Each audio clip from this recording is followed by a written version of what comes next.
In this Adobe Premiere Pro tutorial, we're going to learn how to perform J-cuts and L-cuts, which are simple but powerful editing techniques used in professional video editing. A J-cut happens when the audio of the next clip starts playing before the video switches to that clip.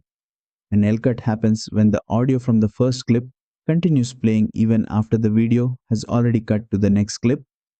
These techniques make dialogue and scene transitions feel more natural instead of abrupt. Let's begin. First, place two clips next to each other on your timeline. To create a J-cut, we need to extend the audio of the second clip backward. Hover your mouse over the edge of the audio portion of the second clip. Click and drag the audio slightly to the left so it overlaps under the first clip's video.